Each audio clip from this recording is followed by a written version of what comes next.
오늘 우리에게 주신 하나님의 말씀은 히브리서 6장 19절에서 20절 말씀입니다. 우리가 이 소망을 가지고 있는 것은 영혼의 닷 같아서 튼튼하고 견고하여 휘장 안에 들어가나니 그리로 앞서가신 예수께서 멜기세덱의 반차를 따라 영원히 대제사장이 되어 우리를 위하여 들어가셨느니라. 오늘 이 말씀에 많은 은혜 받으시기 바랍니다.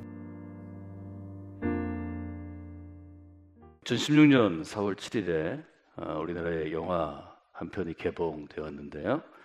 실제 사건에 기반을 둔 영화였습니다. 2010년 8월 5일에 칠레 북부에 있는 산호세 광산에 사고가 생겼습니다. 갱도가 붕괴되고 지하 700m에 칠레 광부 33명이 갇히게 됩니다. 그 위에는 엠파이어 스테이트 빌딩 2배만한 아주 큰 바위가 있어서 이제 광부가 갇히게 되고 바위가 차단하고 지상으로 오는 모든 갱도가 막히게 되었습니다. 땅속이니까 대피소지만 아주 조금 비상식량 또 물도 부족한 가운데 또 언제 구조가 되는지 또 이분들이 살아있는지를 알 수 없는 계속되는 어려움이 있었는데요. 지상에서는 가족들이 포기하지 않고 또 정부와 또 구조대를 이제 파견하고 꾸려서 계속해서 도움을 요청하고 이제 지하에 있는 광부들은 서로 생사를 모르는 가운데 지상과 연락이 끊어진 가운데 생존해야 되는 아주 위기의 상황이 계속됩니다. 아주 기적처럼 17일째 되는 날에 구조대가 이제 드릴로 구멍을 뚫어서 지하까지 구멍을 뚫었는데 그 드릴로 뚫은 구멍으로 쪽지가 전달됩니다. 51일째 되는 날에 광부들을 지상으로 이제 꺼내올 일종의 캡슐이죠. 피닉스라고 이름 붙인 캡슐을 설치하게 되고 그 캡슐이 실제로 땅 속으로 들어가서 65일째부터 작동하기 시작해서 69일째 되는 날 10월 13일인데요. 33명 전원이 구조되는 그런 일이 있었습니다. 그래서 사전 전 세계 매스컴에 주목을 끌게 됐고 유명한 얘기가 되니까 생존한 사람들이 책을 쓰게 되고 또 그 책을 기반으로 이제 영화가 만들어지는 그러한 영화입니다. 우리가 이런 상황을 이런 현실을 절망이라고 표현할 수 있습니다. 그래서 33명의 이야기를 다룬 책 중에 하나가 제목이 Deep Down Dark입니다. 그래서 아주 깊은 어둠 속에 빠지게 된 자신들의 일종의 상황을 볼 수 있죠. 이들이 살아서 밖으로 나갈 햇빛을 볼 가능성은 거의 없었습니다. 큰 두려움이 또 낙심이 절망이 여기에 있는 33명의 마음 가운데 이들을 아마 사로잡았을 것입니다. 나중에 이제 알려진 이야기들 또 책 속에 있는 것을 보면 호세 엘리케즈라는 분이 이들 중에 있었는데 오랜 기간 동안 광부로 일했고 사고 당시에 54살의 그러한 광부였습니다. 이분은 예수 그리스도를 믿는 사람이었고 또 신앙생활을 열심히 하는 사람이었기 때문에 어둠 속에서 다른 광부들이 이분에게 이렇게 부탁했다고 그럽니다. 나를 위해서 기도해 달라고 부탁했다고 그럽니다. 내 영혼을 위해서 기도해 주세요. 내 인생의 마지막에 왔는데 나를 위해서 좀 기도해 주세요. 이 땅 가운데 남겨지는 우리 아이들과 우리 가족들을 위해서 기도해 주세요. 이것은 아주 간절한 인간의 마지막 요청일 수 있습니다. 저는 여러분에게 항상 누군가에게 열매를 나누어 주는 교회, 항상 누군가에게 열매를 나누어 주는 인생이 될 것을 여러분에게 요청했습니다. 우리가 무성한 가지로 이 땅 가운데 심겨지고 또 샘 곁에서 무성한 가지에 주렁주렁 열매가 맺히고 그 열매가 담을 넘어서 밖에까지 매달려 있을 때 하나님께서는 우리가 그 열매를 나누기를 원하시는 것입니다.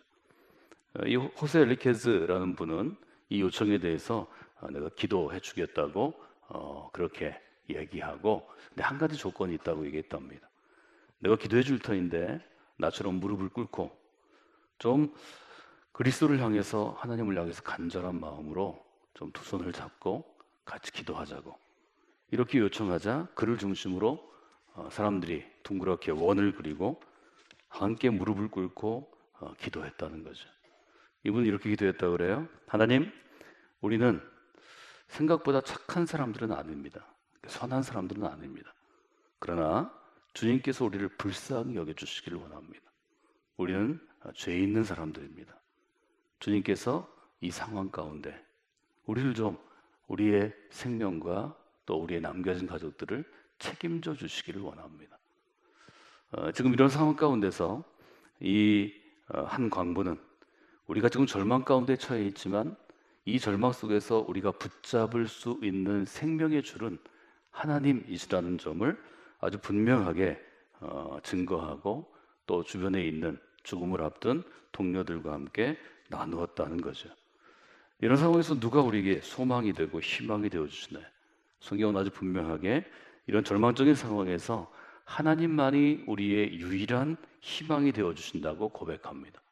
여러분이 이 하나님을 혹 여러분이 바울이 처했던 것처럼 혹은 그런 절망의 상황이 있을 때 이 점들을 고백하는 분들이 되시기를 원합니다. 절망 가운데 하나님께서 유일한 희망이라고 고백하는가? 그것을 우리는 믿음이라고 정의할 수 있습니다. 이것은 히브리서 11장에 있는 우리 믿음에 앞서간 분들, 믿음의 선진들이 고백했던 것입니다. 이런 절망의 순간이 우리에게 오지 않으면 좋겠지만 절망의 순간이 우리를 피해가지 않습니다. 이처럼 어떤 재난이나 사고처럼 아주 사회적인 관심을 불러일으키는 어떤 재난이 우리에게 올 수 있습니다. 믿음의 사람은 언제 믿음으로 살아가는가 하면 이 절망의 순간에 하나님을 부르며 하나님의 보좌 앞으로 나아가게 됩니다. 이것은 매우 중요한 일입니다. 제가 시편 42편을 여러분과 함께 자주 인용하는데요. 다윗은 이 절망의 상황 가운데 스스로에게 말씀으로 아주 도전합니다. 내 영혼아 내가 어찌하여 낙심하는가? 내 영혼아 내가 어찌하여 속에서부터 불안해하는가? 너는 하나님께 소망을 두라. 이 분명한 고백을 여러분이 보셔야 합니다. 우리가 믿음으로 산다는 것은 어떤 상황에서도 모든 사람이 낙심하고 불안해하고 두려움에 떨고 절망할 때 하나님께 소망을 두는 것입니다. 믿음은 어떤 것인가 하면 어떤 상황에서도 하나님께 소망을 두는 것입니다. 이것이 히브리서 11장 1절 2절의 믿음에 대한 정의가 주는 것이라고 제가 히브리서 11장에 믿음이란 무엇인가를 여러분과 함께 나눌 때 아주 분명하게 말씀을 드렸습니다. 인간은 절망 상황 가운데 있으면 어떤 증상들을 갖게 되나요? 마음으로 낙심합니다. 낙심하는 것은 곧 마음을 잃게 되는 것입니다. 마음으로 낙심하게 되기 때문에 당황하게 되고 두려움을 갖게 되고 아주 혼돈 가운데 빠지게 됩니다. 그래서 지금 시편 42편이 말씀하는 것처럼 우리가 절망 가운데 있으면 사람은 낙심하고 아주 불안해합니다. 여러분들이 어려움을 당한 분들을 보시면 정상적인 상황이 아닌 것을 볼 수 있습니다. 지금 마음이 흔들리게 되는 것입니다. 평화란 어떤 것인가 하면 마음이 견고해지는 것입니다. 마음이 흔들리지 않고 균형을 유지하는 것입니다. 그래서 이 절망의 상황이 우리의 마음을 흔들어서 우리가 낙심하고 불안하고 두려움 가운데 있을 때 그때 여러분은 스스로에게 얘기하셔야 합니다. 믿음은 하나님께 소망을 두는 거예요. 지금 이때 하나님께 소망을 둬야 해요. 하나님이 소망이 되셔. 여러분 스스로에게 얘기하는 게 아주 중요합니다. 이것은 믿음의 도전이고 믿음의 격려이고 믿음의 응원이 됩니다. 다윗은 이 점을 혼자 배웠던 것 같습니다. 하나님이 다윗을 훈련시키던 것 같습니다. 다윗은 그래서 그가 연주하는 악기를 들고 혼자 노래를 작곡해서 찬양했죠. 내 영혼아 내가 지금 낙심해서는 아니 된다. 내 영혼아 내가 지금 불안에 떨어서는 안 된다. 흔들리지 아니하는 반석이요 구원의 성이신 하나님께 소망을 두면 아주 분명하게 얘기하죠. 하나님께서 나타나셔서 너를 도우실 것이다. 이것은 다윗의 고백일 뿐만 아니라 우리 모두의 고백이 되어야 합니다. 이 광산사업 가운데서 호세 엘리케즈라는 이 아주 평범한 한 광부가 행한 일을 생각하면서 저는 히브리서의 말씀 중에서 이 6장 19절이 떠올랐습니다. 우리는 이 소망을 가지고 있습니다. 이 소망은 아주 안전하고 여기 보면 튼튼하고 견고하다 이렇게 되어 있는데요. 아주 튼튼하고 견고한 것이기 때문에 영혼의 닷과 같은 것입니다. 이 닷은 영어로는 앵커로 번역이 됩니다. 배에 있어서 닷은 뭘 하는 것인가요? 배가 예를 들어서 정박을 하거나 항구에 서 있거나 아니면 낚시 같은 것을 하기 위해서 배가 그 자리에 서 있기 위해서는 닷을 배를 멈추게 하기 위해서 내리는 것입니다. 이 닷이 튼튼해야 배가 한 곳에 잘 떠 있고 멈추어 있습니다. 그래서 저는 영혼의 중심이라는 말을 여러분에게 썼습니다. 우리에게 영혼의 중심이 분명하다면, 영혼의 닷이 아주 견고하고 튼튼하다면 이런 절망의 바닥 가운데서도 좀 덜 흔들리고 평안을 유지할 수 있습니다. 그런데 이 닷이 제대로 되어 있지 않으면 이 절망의 바닥 가운데서 바람이 불고 또 이리저리 물결 따라서 배가 움직일 때 배가 움직이다가 파손할 수 있습니다. 그래서 우리는 아주 견고한 영혼의 닷을 내려야 합니다. 우리에게도 절망의 바람이 불어올 때, 절망의 파도가 있을 때 우리의 인생의 배도 흔들릴 것입니다.